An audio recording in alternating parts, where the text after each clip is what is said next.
I'm going to start with a little presentation up here. My name is Martin Ogle, and I've been running this All Careers initiative for several years now, and I'm really happy that you can be part of it today. So I'll give a program to start, and then we're going to have a series of short talks by 2 students and then 4 members of the community who are in businesses or organizations who are going to tell us a little bit about what they do and how they do it Evermore Green. But to start off with, I just want to thank all these different groups, the businesses I just mentioned, Sister Carmen for hosting us and for telling us a little bit about their sustainability efforts, the Lafayette Youth Advisory Board. How many YAB members do we have here? Raise your hand. All right, they're all sitting together. And they have helped both with this project and getting the word out, etc. So, and then the other thing is the One Voice for Change is the organization that's hooking us up with at least the gentleman from Nigeria. We'll introduce him in a little bit, and then possibly some folks from Peru and Brazil. And even if they're not able to successfully join us today, we're going to be sharing a lot of this information with them and trying to create a larger system of considering all careers as green careers than just here in Lafayette and Louisville. The whole thing has been supported by a group called the Foundation for Systemic Change, and so I really want to appreciate them for their financial support. Okay, well today we're going to start off with this introduction, and then we'll have these short statements by our students and businesses.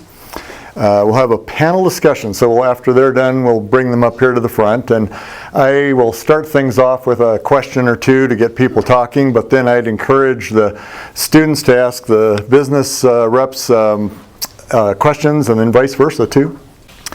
Then we will gather back up and end, other than a few concluding remarks, with open questions. Part of the concluding thoughts will be that we have now already a green business mentor list. And there's about 17 or 18 businesses on it, and they're businesses that are self-identifying as doing green work and willing and able to talk to high school students or schools in a variety of ways. So it might be just a conversation, or it might be a field trip or a classroom visit. In some cases it might even be an internship. So if businesses that are here today aren't on that list, I ask you to consider that. And then I would love the help of students here to get the word out to businesses to see if we can grow that list quite a bit.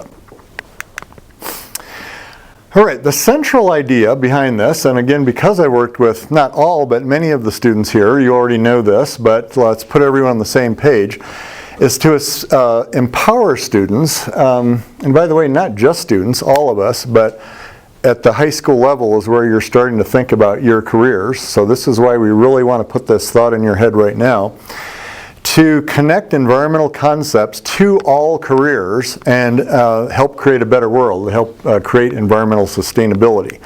And I emphasize all because it's the whole economy. It's not just some few jobs that we call environmental jobs, or maybe green jobs in some case. I've looked and said, how do people define that? And almost always, it ends up being maybe 10% of the economy, 15 maybe, sometimes way up to 30 if they're really being holistic about it. But we just don't consider the whole range of possibilities there. So green work ahead. I sometimes use this. I'm looking at the world through green glasses to be able to say, no matter what I do, it can and should be green in the future. 2 of our interns here, just to give you an idea of what they've been doing. All right, so basically in WRV, we're like just a group, non-profit group, and we really just like try to do restoration work along Lafayette areas, such as just Wanaka, Coe Creek, and just overall just do planting. And yeah, like just last week or 2 weeks ago, we did a family project with like around 15 people, and yeah. Yeah, and a little bit earlier this year and last year we went to Cowwood to work on the burn sites to help rebuild the area with the trails and everything. Mm-hmm. and go to like national parks and other places too outside of Lafayette. Yeah. The idea is that starting from the standpoint of being outside and learning how the world works and living systems work, can we then harness that knowledge and put it to use in different careers of the future? So thanks for setting the stage, and we'll see this, this video now. Yeah, thank you.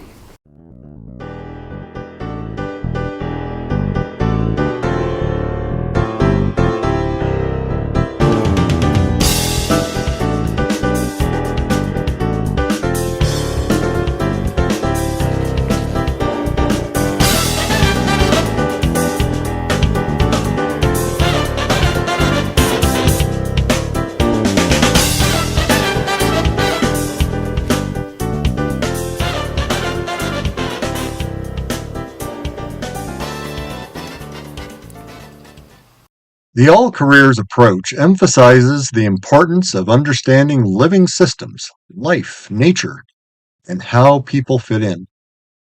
And it makes a point of connecting this understanding to any and all careers that a young person might be interested in.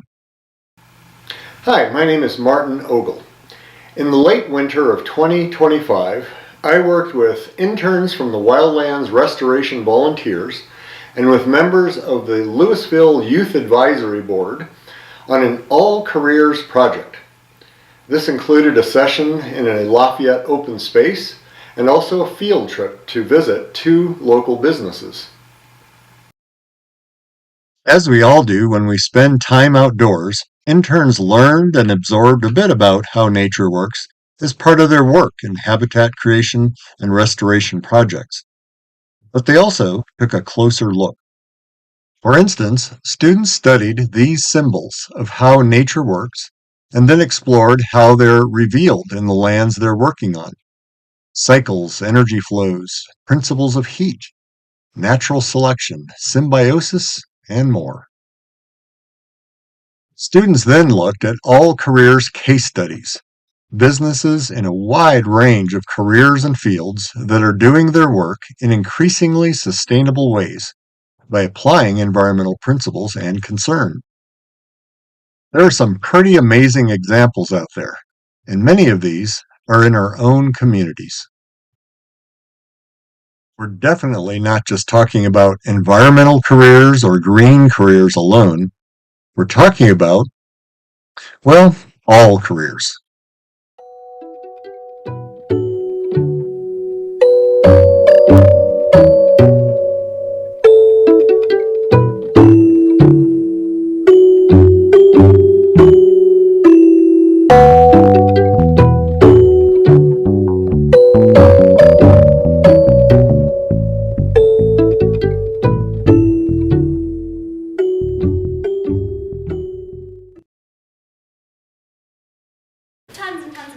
One might not think of Jack's as a retailer having the kinds of jobs that contribute to a green economy, but Jack's pays a lot of attention to advancing sustainability. They not only have a very large solar electric array on their roof, but they're active with recycling and committed also to local and sustainable sourcing of products they sell. Alpen manufactures triple and quadruple pane windows, doors, and architectural glass, and their stated mission is to significantly lower the environmental impact of buildings. We had a great conversation about how these triple pane windows are made and how they contribute to energy efficiency. Representatives at both of these businesses shared how their concern about climate change and other environmental imbalances motivated them to do the kinds of sustainability work they do, and how they draw upon environmental principles and concern to do this work.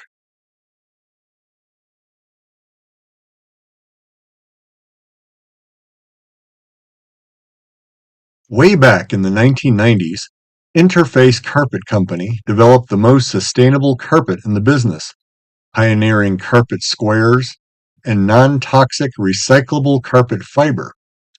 Their CEO said, "I used to think that my job didn't have anything to do with the environment, Then I realized that my job, as well as everyone else's job, impacts the environment in some way. And now advocating for sustainability has become my number one responsibility. So it really is all of our responsibilities.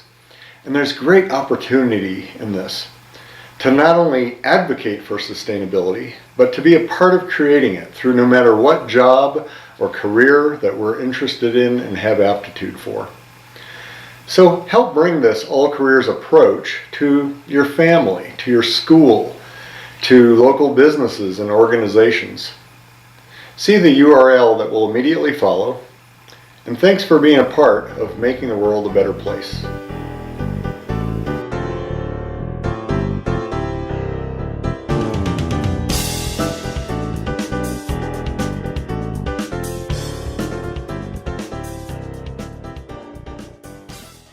So the idea is just that no matter whether you're going to be an engineer, an artist, a financier, designer, all these others listed up here, that if you have this environmental knowledge that you can connect to the world, that we can all create a more sustainable world together. So here's just some of these symbols that stand for some of the environmental principles that would help us to know and put into practice. And we'd take a whole other session to go into these in depth. This is not a biology class or ecology class today, but some of them will ring true right off the bat. We have the circle of life, and we have symbiosis here, and we have the sun's energy, so renewable energy, et cetera, et cetera. And so we can put them to use in various ways. So here's one, cycling, recycling. There's no such thing as waste. We have to design it in to be used over and over again. We use renewable energy, symbiosis, and then we recognize that everything is part of one living system. So I'm going to put these all these four in just one area of life that hopefully you'll find interesting and go, oh yeah, I really didn't think of that before. And that's the nitrogen cycle. The nitrogen cycle in careers, well, yeah, it has to do with lots and lots of things, and we have to realize that we're part of that system. Fertilizer, plants, and other such things are a huge part of the nitrogen cycle. So not only does it take a lot of energy to produce fertilizer, for instance, but excess nitrogen in our world causes all sorts of problems in the atmosphere and the waterways, etc. So people around the world are coming up with really creative ways to deal with this, with these environmental principles in mind. Anybody ever been to Amsterdam? They actually have in the squares and other places, alleys and other places, these public urinals. And not only does human urine then actually fertilize the plants that are growing in them, but then they harvest the rest of it, and they use it to fertilize their green roofs, of which they lead the world in already. And then they found out that they can use that those same nutrients to apply to farms around Amsterdam.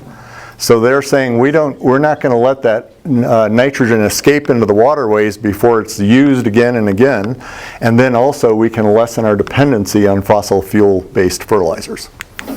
And then there's these, those are interns, and the woman who helped start this organization in Vermont that actually is all about the same thing. So in our own country they're doing this.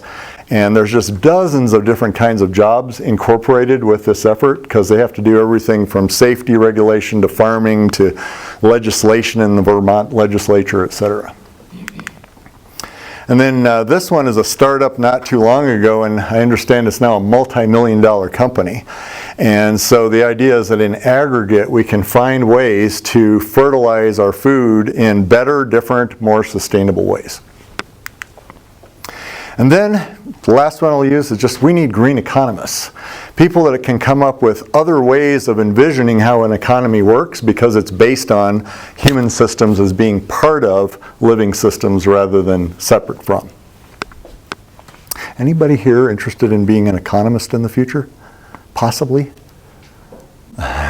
Tell your friends who are, because we need them a whole lot.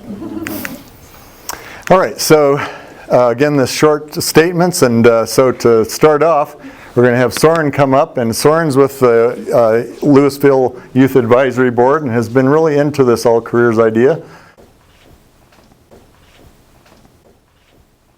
So I've been involved in the All Careers Initiative since I was in 7th grade when I watched one of the other students involved in this program present on the idea on Zoom during the COVID lockdown. It feels like so long ago, considering I will be a senior in high school next year, considering my college, choosing a major, and setting myself up for the career I will spend many years of my life working on. As I've almost completed my high school curriculum, I've noticed the lack of climate knowledge us, as students, are provided with in our educational environments. Furthermore, and I know I can't speak on behalf of all students, my high school has many resources which help me set my sights in a career path, which I feel comfortable in heading into applying for colleges. Now imagine that we could just take all of those resources and add an explanation of how to encourage sustainability within those careers. This initiative has supported my passion for widespread communication of how to protect the environment and given me the opportunity to be involved with how some careers have already taken a step in shifting towards sustainable practices.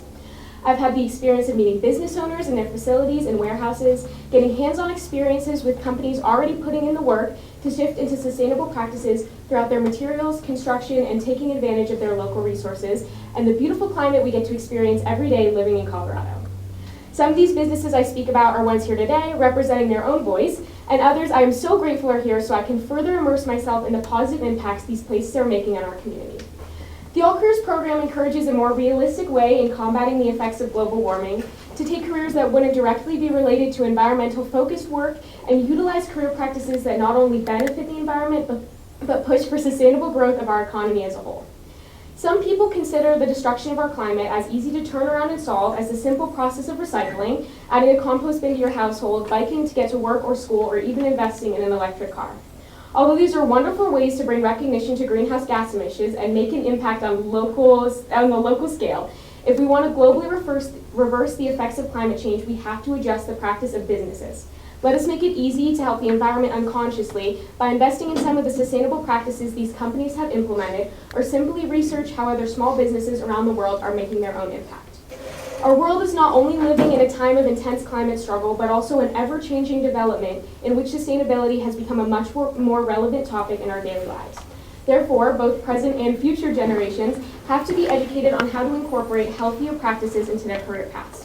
If we have any hope in producing a completely green economy, we have to support an educated community that is motivated to learn sustainable practices and begin to push these patterns into nationwide and local corporations. I'm incredibly grateful to have the experience to speak on behalf of this program in front of all of you today, and I hope if anything it has broadened your understanding of the importance of sustainable practices in the business world and educational awareness. Thank you so much. Okay, thank you, Soren. And then Lily, where's Lily? Sorry, there she is. Come on up and tell us your thoughts and impressions of the All Careers idea.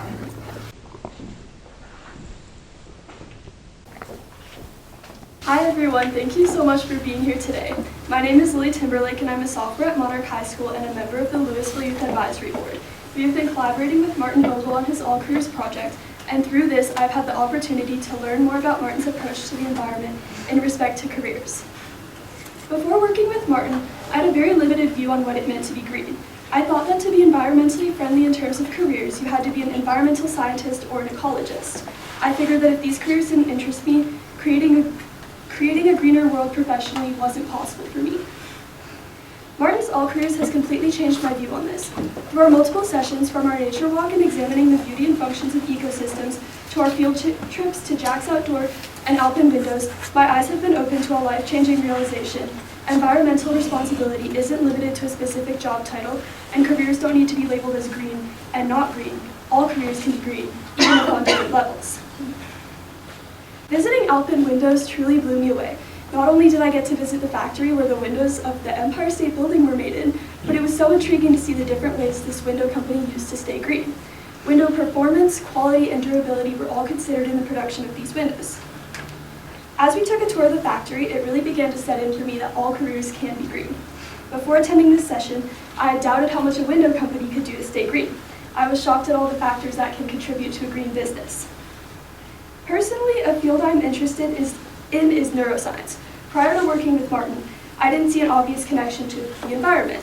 After all, how could studying the brain relate to environmentalism? But now, thanks to Martin, I know there are various aspects to consider, like the environmental impact of my research methods, sustainability of lab practices, and even how our understanding of the brain can contribute to our relationship with the natural world. These possibilities for making any career greener are endless. It just requires awareness and a commitment to finding those pathways. This brings me to a major point. Understanding how environmental systems work and how our future careers fit into these systems isn't just for environmentalists. It is crucial knowledge for everyone, especially us as high school students who are considering future careers and preparing to go into them. We need to grasp the impact of our choices, both individually and professionally, on our Earth. That's why I'm so excited to be here today and about this program that Martin has put together.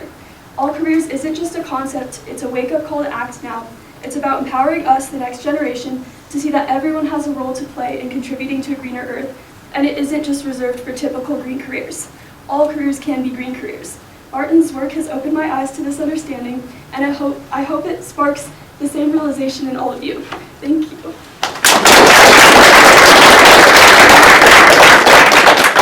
All right, well next, Cynthia Villanueva from Sister Carmen is going to speak with us about what they're doing in this very facility here. So my name is Cynthia, and I'm an AmeriCorps member serving hours at I Have a Dream and Sister Carmen Community Center. Sister Carmen is a non-religious family resource center that has supported the community since 1978.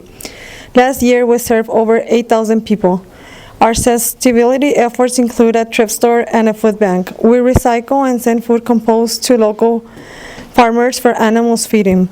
We had an organic garden and compost green and brown materials. I just went to our volunteer training about recycling to learn the updates and how to keep the recycles clean. So, yeah, I was working with AmeriCorps member, and I was working with the Dreamers. So I work with teenagers, and I used to work with first graders. I was like tutoring with them, and now I'm serving Sister Carmen, and yeah, it's a community that they help a lot. They help with rent, they help with food, they help with anything that pretty much like Lafayette community needs. Yeah, thank you. Great, thank you.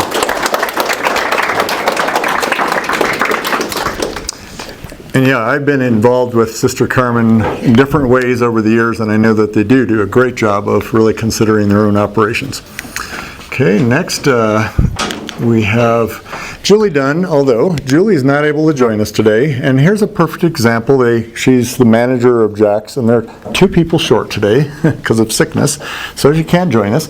But I've worked with Jack's a lot in the past too, and I can actually at least fill in a few blanks. One of the programs that I started doing with them years ago was called Chickens of Colorado. And they sell chickens that people can, start a backyard chicken operation in their own home, and all the things that go along with that. And so one of the things with that is just providing ways for people to grow their own food, understand where their food comes from, etc. And they also source a lot of their feed, not just chicken feed, as locally as they can, so it doesn't have to travel on trucks for long distances. They have a huge solar array on their roof. It's 320 kilowatts, and so that's a big system for Lafayette. They have a really extensive recycling program, and they also try to source things they sell, their products, not only locally, but to be as sustainable as possible. And I'm just rattling off those few off the top of my head. They really do a lot of work to become more sustainable in every way. A little anecdote helps there too. It turns out that the Quinlan family started that company, and Sue Quinlan graduated from CSU in wildlife biology just a few years before I graduated from CSU in wildlife biology. So we come from a good starting point there. All right, and then Amy May is the director at Treehouse Learning, and she has a lot of things going on over there. Hi, thank you. I'm also an educator, but I work with the younger crowd, so first 5 years of life. My name is Amy May, and I'm one of the owners at Treehouse Learning, an early childhood education center just down the road from here. We're a second-generation, independently owned family business founded in 1997 by my parents to offer high-quality childcare and play-based education for infants, toddlers, preschool, school-age, or kindergarten and school-age summer camp kids. We enroll about 115 children at a time, which means that we've impacted hundreds of children and their families over the past 28 years. We also employ a staff of 35 people to whom we're committed to paying a livable wage and advancing the career of early childhood education as a sustainable, rewarding, and viable career. So we believe that children thrive when the adults, systems, community, and planet around them thrive. And this sentiment is echoed in our program mission, vision, and values. In fact, we don't believe that we would be caring for children very well if we didn't also care for their future and the planet that they live on, and the beautiful environment that all of us living on the Front Range get to enjoy. And we also wouldn't be fully educating children if we didn't direct them to learn about and love the natural world around them that they're part of.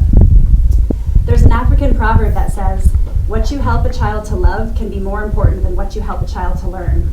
And in the first 5 years of life, care and education, or love and learning, are basically one and the same.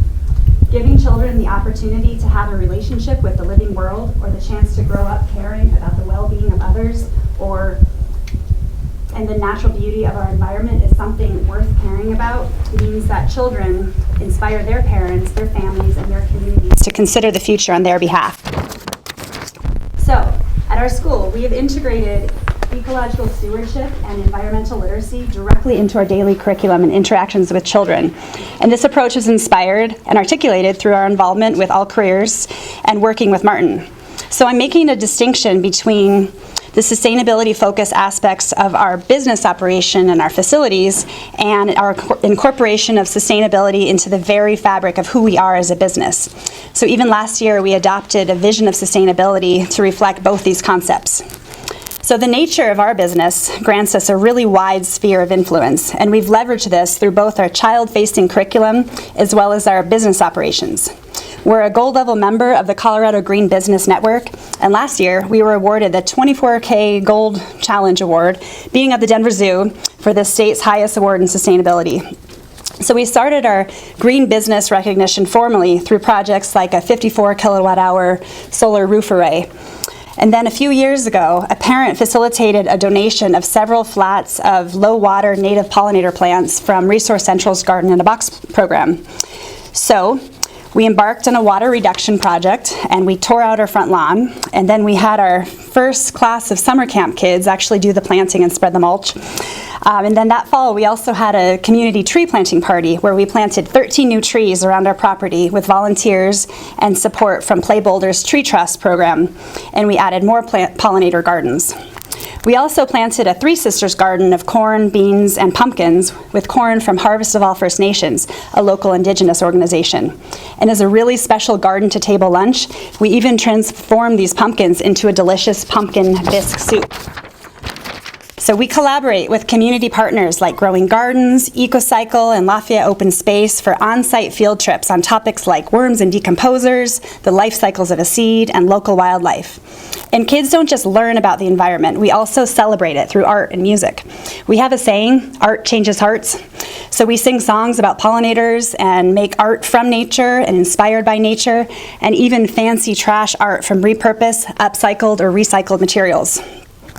We're still very much a traditional preschool where children learn their letters and their numbers and circles and squares, but also what materials can be recycled and which ones go in the landfill, or how to care for both a friend and a ladybug, or the way fresh tomatoes and basil taste.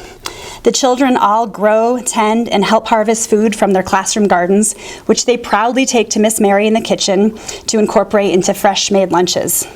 We also have a relationship with Hoedown Farm, which is a local regenerative farm, so when the children compost their food scraps, they know that it gets delivered to a local flock of chickens and ducks who happily supply fresh eggs that we share with our teachers.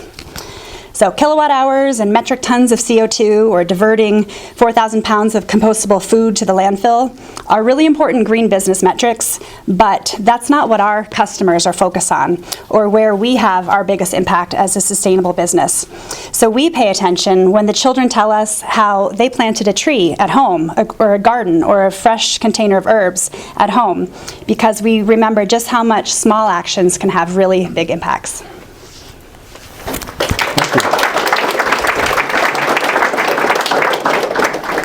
Okay, and next, Brad Bagan from Alpine High Performance Products.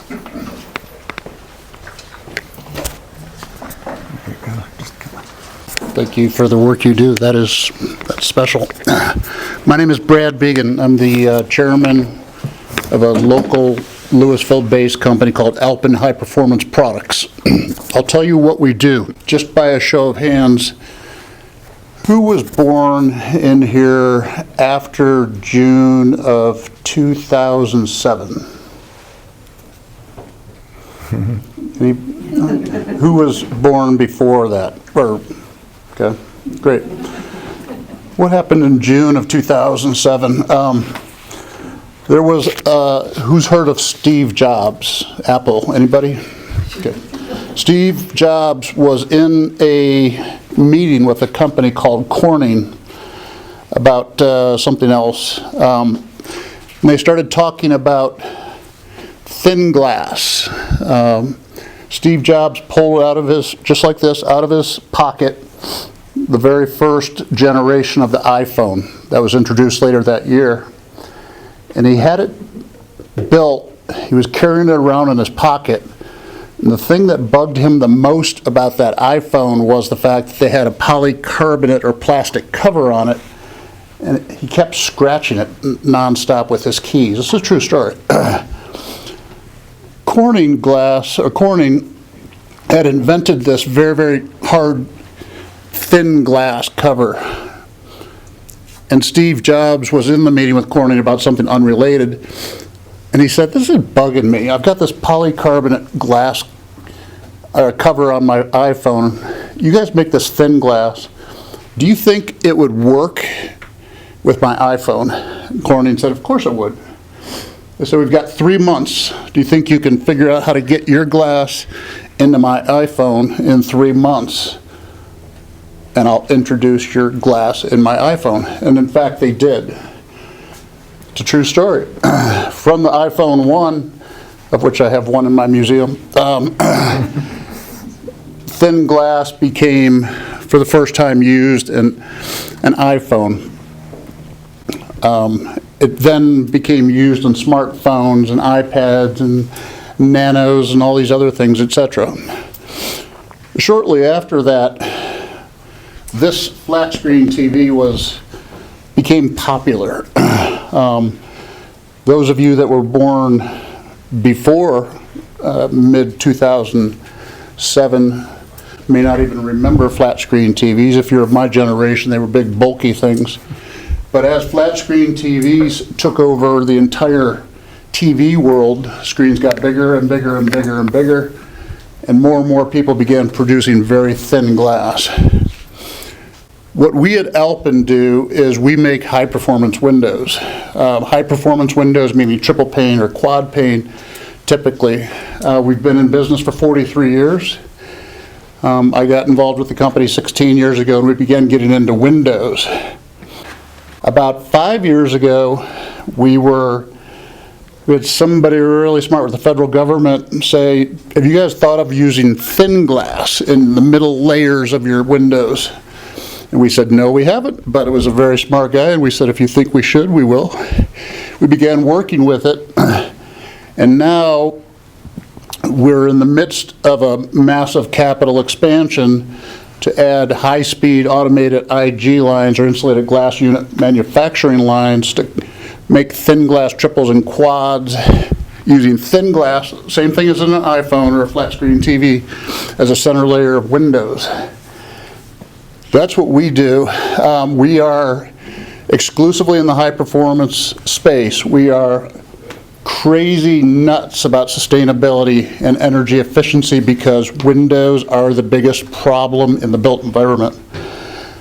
44% of all energy in a home and a building goes out through the windows. Windows account for 7% of the surface area. So consequently, we have a big mission. Why are we passionate about what we do? We're passionate because we know we have a race. Many of you probably lived in this area, what was it, 3 years ago, when on December 30th, I had 2 of our teammates come to my office and say, "Do you smell smoke?" I can't smell anything. But we had, at that point, high winds. We had the Marshall Fire just around the corner here. And up to that point, when we had our meetings, we have employees all over the country, we were celebrating how late in the year it was that we had not had snow, because we have people in Arizona and Nevada, and they were always making fun of us in Florida about how warm it was in the winter. If you don't believe in climate change, that fire was a result of high winds, but it was a result of the change in climate conditions that caused everything around it to be a tinderbox. Then you never will be. We're very passionate about that. Our company is growing quickly. I am thrilled to be around you. Very well-spoken young ladies. I really appreciate how well-spoken you were. We need your generation to make a difference. I've got a 20 and a 22-year-old, and they're opinionated. They talk a lot. And they talk a lot about what our generation has done to create the conditions to not take climate change as serious as we should. And it's really up to this generation, and I feel really, really strongly about that, to finally pick up the pieces. This is a real thing. There are debates going on in the senior-most federal government. There is no debate. There should be no debate. Climate change is something that we can still conquer. We can slow it down. We can make a difference, but it's going to be your generation that really has to do that. Love to have anybody out. We're in the middle of investing $25 million in our company to grow as fast as we can, to make as big a difference as we can in the high-performance space, and to try to get better windows in every building we possibly can. Thanks. Thank you, Brian.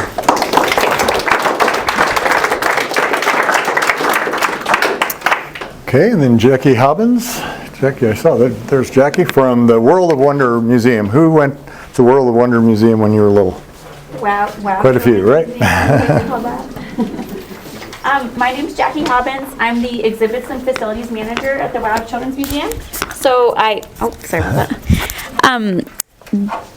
I fix everything in the building that goes wrong. I fix exhibits. I build new exhibits. And initially in this job, I really didn't see a role for sustainability in what I was doing, which seems sort of silly now. But I had gone to a meeting with the Colorado Green Business Network, and they introduced me to a lot of things that I could do in my role. I have a personal passion for this area. My husband's back there in the red shirt, and he is a hydrologist who has done some drought modeling that helps people, helps farmers irrigate their farms, and helps people prepare for wildfire season, and a whole bunch of other things. So I was sort of like surrounded by environmental science in my home life. But what I started doing at WOW is working towards sustainability to help us save money and make smarter decisions with the resources that we have. I have a really small budget for exhibits at the museum. It's an 8,000 square foot museum, and my budget for the year for exhibits is $14,000. So that, it might sound like a lot if you're in high school. It's not a lot at all. That covers art supplies. It covers all the toys on the floor that have to get replaced, repairs, and new exhibits. So I realized pretty quickly that if I didn't try to access resources in a different way, I wasn't really going to be able to get much done. So now I build a lot of exhibits out of materials that have been donated to me, or sometimes offcuts from the commercial industry. So like if there's a toy company called Kodo Kids in Broomfield, they make all these kind of Montessori wood toys. I can go down there and pick through their scraps whenever I want, because I know Chris, and they have all kinds of materials. They'll have like, you know, a board that has a whole bunch of circles cut out of it. So then I have all these circles, like what can we do with this? So it makes me more creative in my role, but it's also preventing those materials from going to waste. I also went through all the exhibits.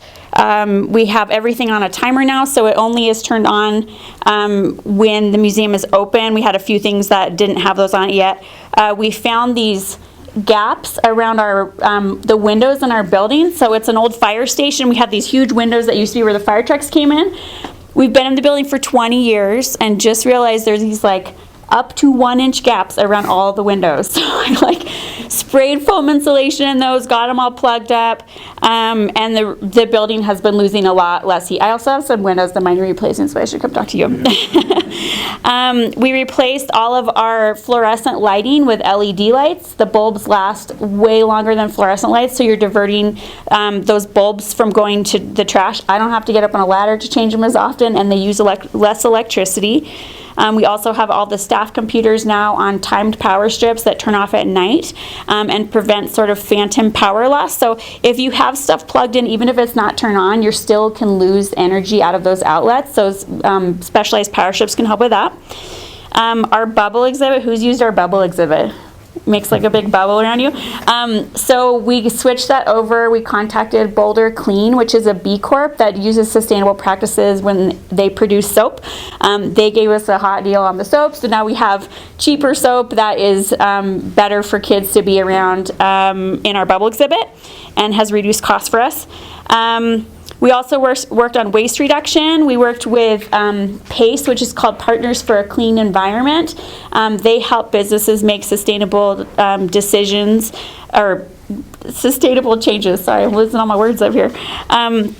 So they helped us standardize all of our recycling and trash cans and then make custom signs for each room. So the art room has art supplies on it. The snack area has stuff from our vending machine. So that's a way that we can educate the public and educate young children on what recycling looks like when they're in our space. We also are hoping to have a renewable energy exhibit soon, I hope. And we also do garden programming similar to kind of what Amy's doing at Treehouse. To help kids learn more about that. And then I also have this huge HVAC and solar project that I'm working on. We have 3 HVAC systems, which is your heating and cooling systems, that are too old and they need to be replaced. And we, there's a variety of reasons, but we don't have money. We didn't save money for that. It just became our responsibility on our lease to replace these systems.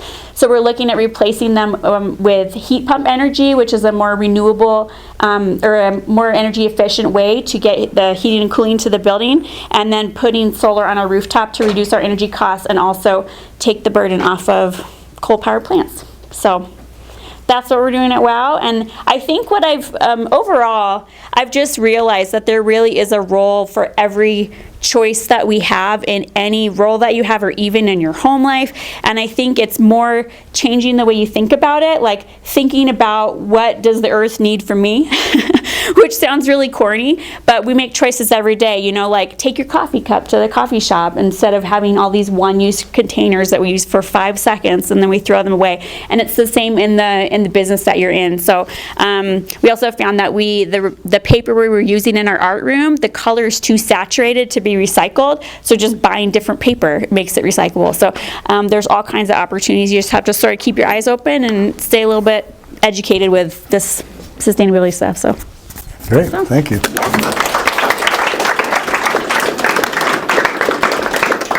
Clinton Dandison, who's the executive director of Aspire Climate Vanguard in Nigeria, and he works in many parts of Africa.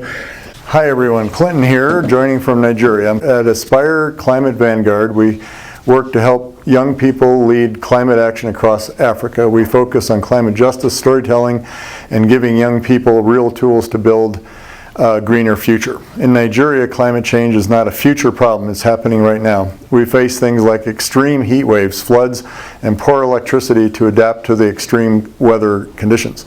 Young people are not asking if they should act, they are finding ways to survive and create a better future. No matter what career you choose, whether it is teaching, medicine, engineering, the arts, you can help protect the planet.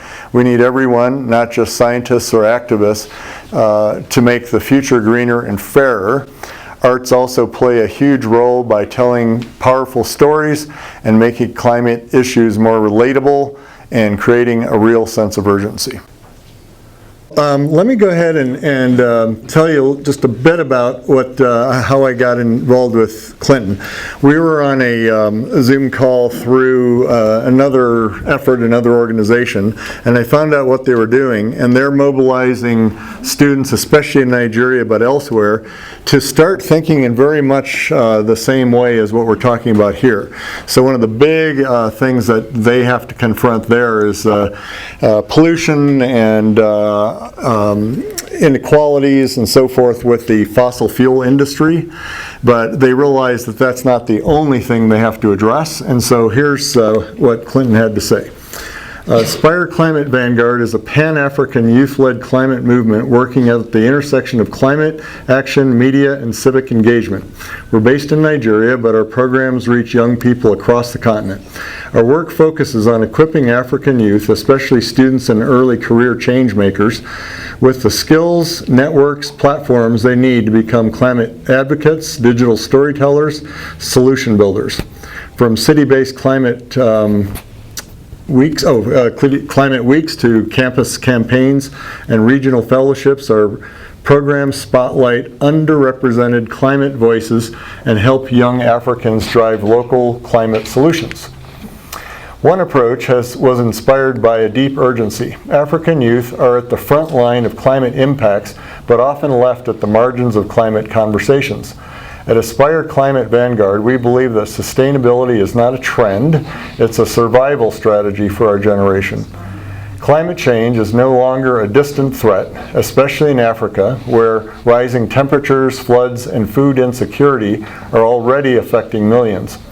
We saw a gap in the space for climate education that was youth-centered, locally relevant, and action-oriented.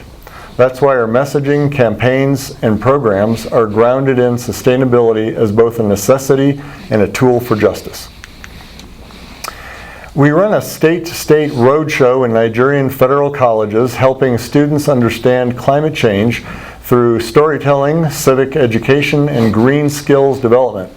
We integrate local environmental issues and student-led advocacy, encouraging practical climate actions in their schools.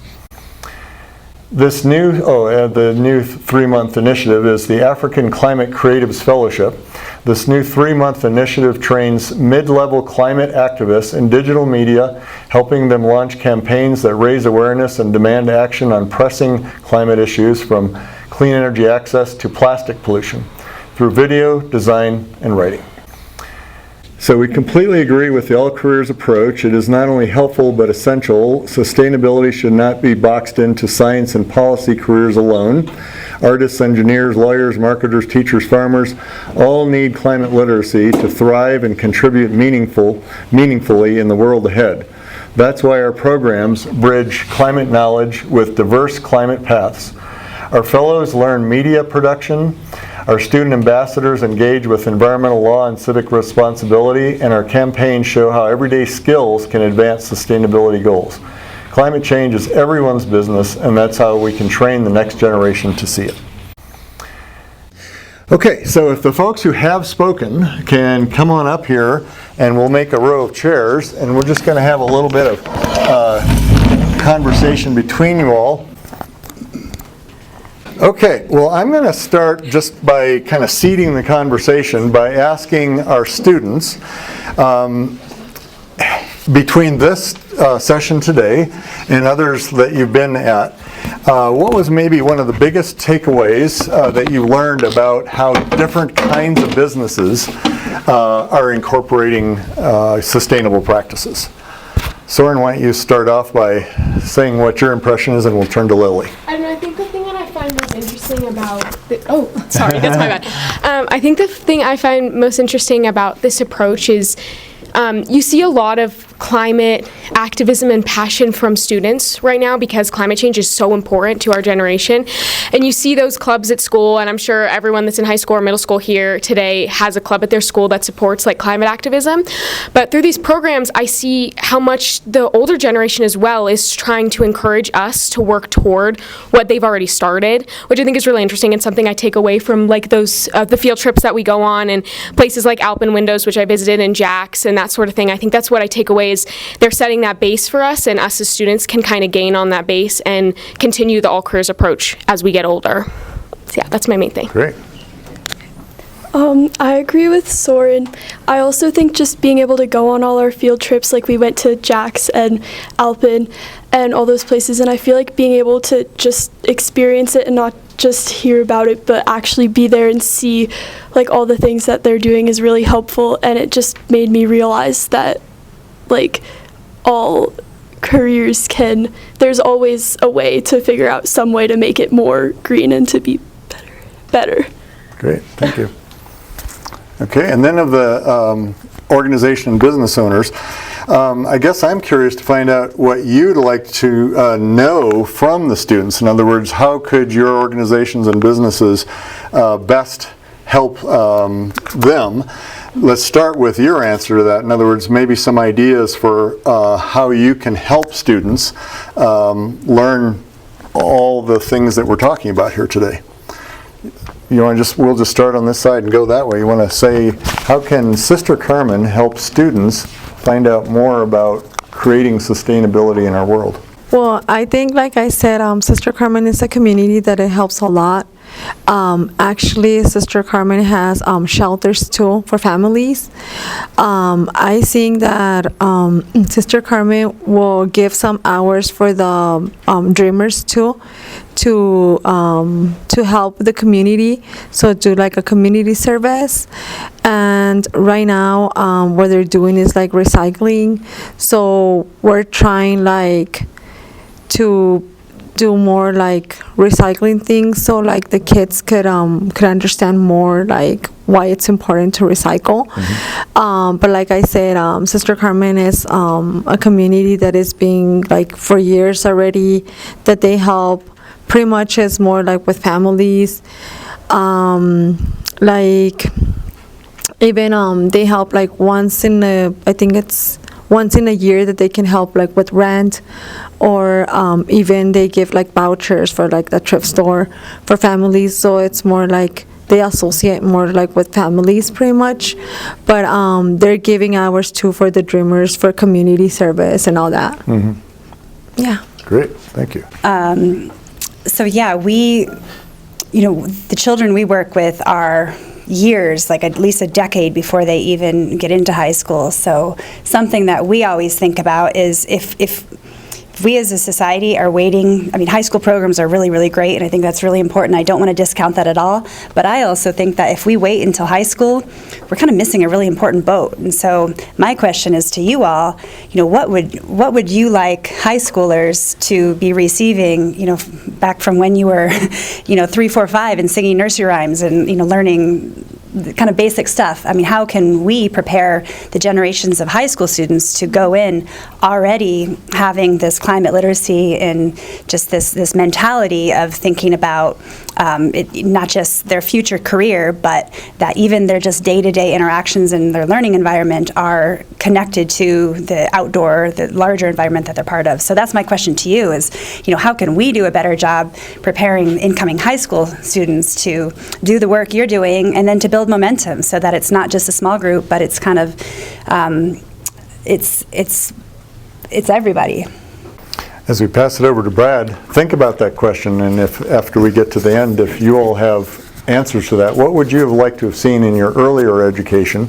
That would be a great thing to bring up here. It's an actually interesting question as I'm sitting here thinking about what I'm going to say. First of all, really appreciate what Sister Carmen is doing for this community. There's so much need, and there's oftentimes a lack of an intersection between what maybe people want to do and people just jumping in and making something happen. And I think that's what Sister Carmen's doing. And that's what I would suggest for all of you. You're in the high school. These are the high school years. I've said it over and over and over again. Your generation is the one that's going to make the difference. Our generation's still talking about it and debating it and all that kind of stuff. But first of all of you graduate, go on to your next level of education, and then come back and work at Alpin, because we need people as we're growing and making a difference. We are at the front lines of the intersection of what's going on, and what you'll find, I think, is it seems like a big, hairy, audacious problem, and it's really someone else's problem, but each and every one of you can make a bigger difference than you think. And that's what sort of my lesson near the end of my career is. I'm really passionate about this stuff, and our company is actually making a difference in many ways, not just with our products, but by modeling to other window companies what can be done, and actually an oversized influence there. So come back, finish your education, come work for us, come see what we did. This is a little bit similar to Amy's question, but in the museum world, there's a lot of research and talk about how do we teach kids about climate and environmental changes that are occurring without just causing a whole bunch of anxiety, because that doesn't really help the problem if all you do is make kids anxious about it. So I guess what are some of the ways that you feel like you may have learned about some of these things in a positive way? Because I think those are strategies that we can employ at the museum to help kids learn about these issues in a way that is going to be positive and, make the changes in the way that we want to, rather than just making a bunch of kids worry about everything. That's a good point. Sorry. So did anybody have any thoughts? What would you have liked to have seen in your earlier education? What you think would be a good idea for upcoming generations? Keep noodling on that. I'm going to have them ask each other some questions here. We want to hear you talk too. I know what you have to say. Don't be shy. All right, well then I'm just going to open it up to you all to ask questions of each other in any form that makes sense. I have a question for the So, businesses. if you pass don't those mind. This is more particular for treehouse learning and like educational environments, but obviously to everyone. A question to everyone is educators that are outside of like sustainable, more sustainable based learning, how would you encourage them to incorporate sustainable practices and climate-based learning for their students? Because you guys already have that base, so I want to know how you would encourage it within other schools. That's a really great question. So we don't advertise as a nature preschool or a environmental education center. Most of our families are looking for a traditional preschool, and parents are worried about their kids going to college, and so we're actually trying to kind of take these backdoor ways and to attract people who maybe really don't pay much attention, or that's not on their radar, is what are they looking for in a preschool. So we figure if we can kind of get them in the door and then sort of open the door to kind of incorporate, if you tell an adult, here, recycle, I mean, it's like, okay, what am I going to do with that? But if you kind of teach the children, then they go home and they say, Mom, that needs to be flat and that goes in the recycle bin, that it can be composted. And so I think that's something that we're intentionally trying to do, is to inspire other schools, because some people want like a forest school and they want their kids building huts in the wood, and that's really great, but the reality is the majority of parents, maybe if that's not on their radar, so if we can kind of connect to them, and by showing, in our front gardens, I mean, something that's so hard to ignore, just that this is a pollinator garden. I mean, we'd like to have, signs up, but when the kids start bringing it home, it's kind of this backdoor method of influencing families as much as it is children. Don't tell anyone I said that, but that is kind of our mission, to not just impact children, but the community that surrounds these children too. So that's my kind of take on your question. Yeah, this I find this area really interesting, because at the WOW Museum, sustainability is not our mission. Our mission is to inspire curiosity and learning through play in children. So this project I want to do, the HVAC system and the solar, initial quotes are $250,000 to get those 3 HVAC systems replaced with heat pumps and get solar on our building that will cover all of our energy expenses.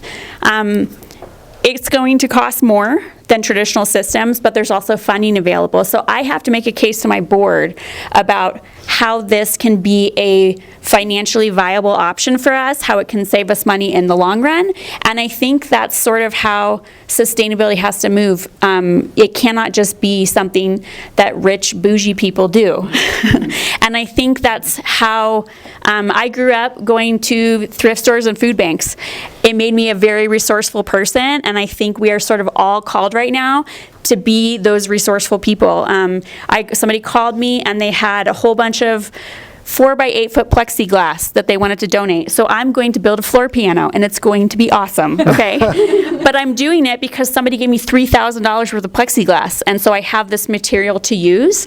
So I think with schools, and a lot of businesses, it has to be framed as something that's going to save you money, save you time, whatever it is. And, eventually it's going to save a lot more for the whole world, but we can't just frame it as you have to put extra money into this. So I have a lot of contacts of getting industrial waste, which isn't like toxic sludge, it's all these materials that are, offcuts and things.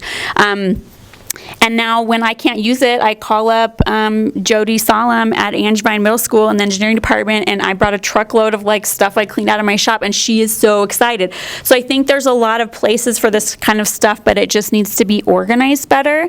And I think environmentalism can always be framed as, saving and reusing and not wasting. And those are all values that can be baked into any ideology. It doesn't have to be a Boulder County environmentalism thing, I guess. I don't know if that makes sense. Well, and even in what you said there, you have potential businesses that can start up because people could be the conduits through which various materials are known, shared, discussed as far as what's available, that kind of thing.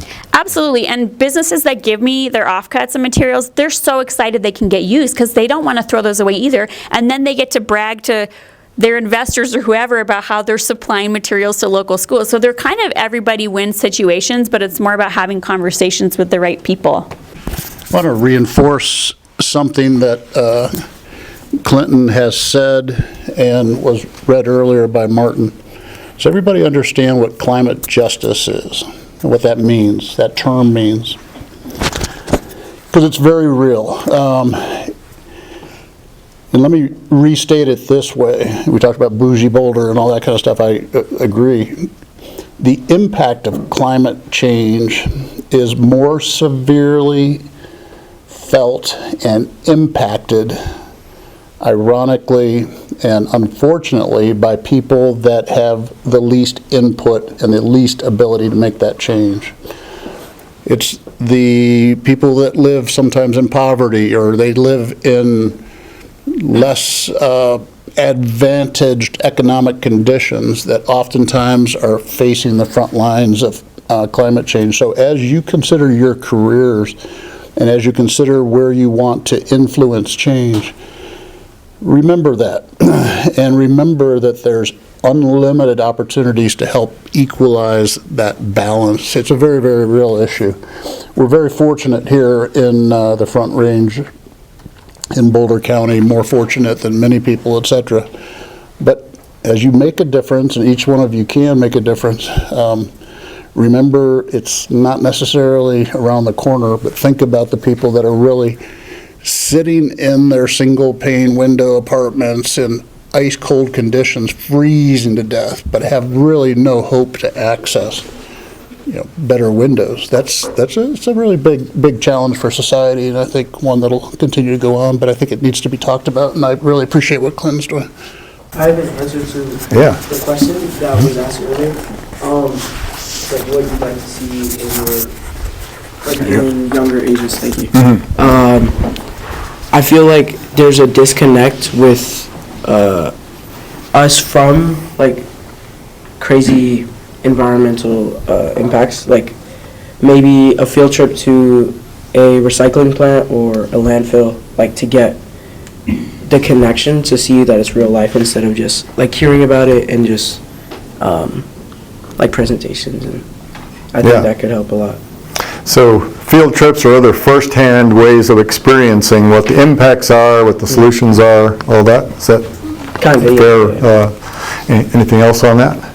Nope. Okay, great. So that earlier ages and then into high school, I imagine too, to be able to have those kind of practical experiences so that we can see and feel it as opposed to just hearing it and reading about it. Yeah. Did you want to add? You want to add? I mean, I'll add to it, I guess, that field trips really it help us experience the climate change. I know from an early age, schools they briefly touched on it, but we didn't really learn about it. So that's why I'm attending this and I think I learned a lot actually. So, yeah. Yeah, in a way, this is a field trip, right?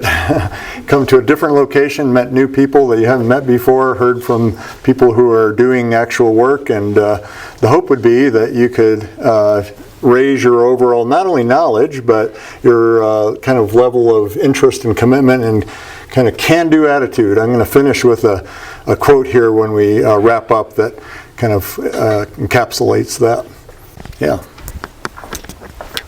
Yeah, I was wondering about, so we mentioned near the beginning how just taking individual action for oneself, like buying an electric car, really isn't enough. And it is so much better to like take that action within your career, whatever that may be. And you've mentioned like with Alpine Windows about how that can, taking that action within your own company can kind of be an example for like an entire industry. I was wondering kind of what like specific pathways or opportunities may exist to kind of spearhead that within whatever career one may choose to like try to influence and impact an entire industry to take more action and be more sustainable as a whole. Was that for Mr. Bacon? Largely, yeah. Or if anyone has comments on how kind of like the influence of your work on others. Yeah, it's a great question. First of all, and this is going to sound corny, but this is what I talk to my kids about, and I mean it really, really sincerely. It's think about the impact you can have every single day on every single person. Someone talked about it earlier. When children grow up understanding that recycling is right, and you're in your home, and mom, or more likely dad, is not recycling, simply reaching out, politely and talking about that. But don't ever underestimate your ability individually by just looking for opportunities, believing in yourself, being confident, reaching out. Ask the simple question, why someone's not doing something. Look for opportunities to marry, what you see out there as, part of your career, or just to get involved and learn. Keep learning, be intellectually curious about issues. That's a really, really big part of it. And keep, challenging and pushing people to do better. Whether it's your roommate, whether it's your spouse, whether it's your parents frequently. It's the little decisions that make such a big difference.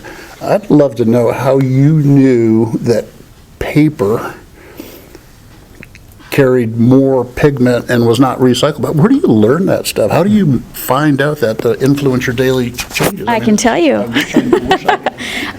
So the Colorado Green Business Network is kind of the first place I got involved in sustainability. And honestly, I went to the first one because I was like, they're going to have free food. I'm going to go to the zoo for this event and it's going to be fun.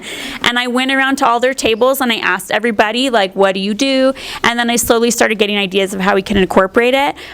PACE, Partners for a Clean Environment, is the group that came to our museum and replaced all the fluorescent lights with LEDs. They walked us through some other changes we could make. And they offered to do a recycle workshop with our staff, and Jennifer was in my office one day and she was like, what kind of paper do you use in the art room? And I showed it to her and she was like, I don't think this is recyclable. So I think if you want to make changes, I mean, you guys could even, like, I know a lot of students have to do senior projects and stuff. You could do a project in your school where you have somebody from PACE come to your school and say, what small changes can we make here? Can we standardize all of our recycling and trash cans so that everybody is doing it right at school? Like a lot of the changes that we made at WOW, I thought they were all really little things, and then Colorado Green Business Network asked me to be the keynote speaker at their yearly event, and I was like, okay, cool, and I started putting it together. So all those little things add up, and I think it's more about, instead of feeling anxiety or worry about climate change, think about like, what are some little things I can do and just build on them, and then eventually you have this mindset of like, I don't think we should use those plastic cups. Let's use the aluminum ones from Ball that we can wash and reuse again for another event or whatever. So then you'll just start making decisions that will save you money or whatever. whatever way you've been able to weave that into what you're doing. I'm just rambling now. I don't even know what the question was. I forgot. Yeah, no, I was going to say, one of the roles that I think about is telling the story of why we do what we do and what we believe. And so, to your question, and to your question as well, early childhood education is not really known for being like a sustainable green, business, and because it's usually a business that operates on really low margins, so we have to be really crafty and creative about our resources.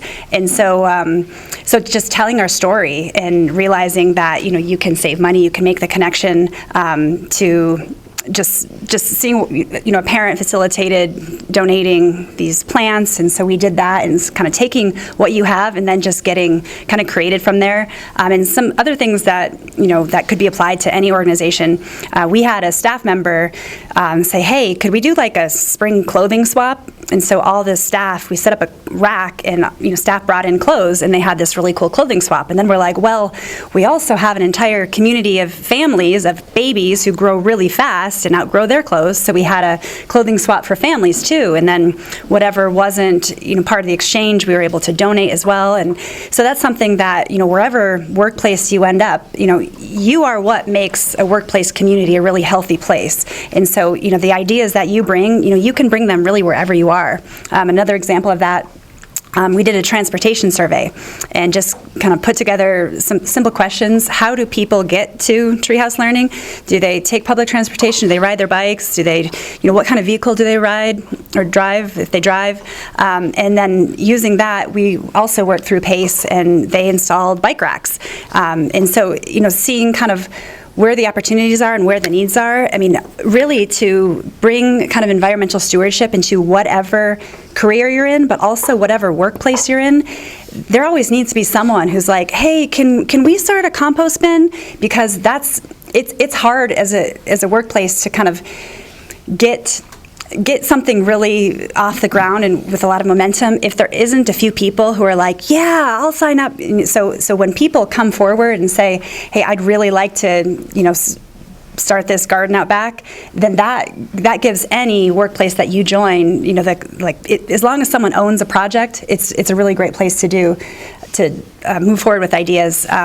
So that's something that you all bring. You get to take that to whatever career and whatever your coworkers, and then hopefully that momentum. I mean, it's kind of like peer pressure in like the positive way. Let me look for opportunities, be intellectually curious, ask the questions. Everybody that came up, let's look at, she just listed a bunch of different things. Somebody had to think of that and talk out loud with their outside voice. Which one of you had a window with a 1-inch kind of gap? Was that you? Okay. We noticed it on a cold day because there was a hole in the wall. So, listen to this. You were also talking about heat pumps and all that. Anybody know what a heat pump does? Or heat pump heats and cools homes. It's the new thing. Everybody's doing heat pumps. It's cool because it doesn't use natural gas or carbon-based fuels. Most of our homes have like natural gas run hot water heaters and all that kind of stuff. Heat pumps are cool. They're all the rage. You don't put heat pumps in unless you get your windows working, because then you use less heat pumps. So well, I need to talk to you. Let me talk to you, because we don't need to sell. We can get you. How many people came to Elpin? A couple of you came to Elpin. I don't know if you remember that secondary window thing we swung open in the showroom. Yeah, those are called secondary windows. I bet this is not to make us feel good or talk to our investors. It's just because you do cool things. Yeah, okay. But we can put some secondary windows. You don't need leaky windows before you put heat pumps in. So we'll talk. Okay. Look for the opportunities. Okay. I just wanted to say, if anybody wants to come see the WOW Museum or see more of what we do, please contact me, and I'm sure most of the people up here would be happy to talk to you more about their role in this kind of work. I'm just happy to spread more information about it, because I think, just as you were saying, you become an ambassador to the Windows world. I've become an ambassador to the museum world. You've become an ambassador to the early childhood education. So whatever you do, tell all your friends, Yeah. Oh, here we go. Comment or question from? This is just another thing to add to Amy, that when I couple years ago when I went to Mexico, it was a lot more different than how the environment worked over there than here. Like they'd use cardboards instead of plant pots to plant their plants, leftovers to feed animals, and a bunch of really creative ways that not only my grandparents but everyone around the town used to recycle, to come up with creative ideas to reuse the stuff that you just throw away naturally.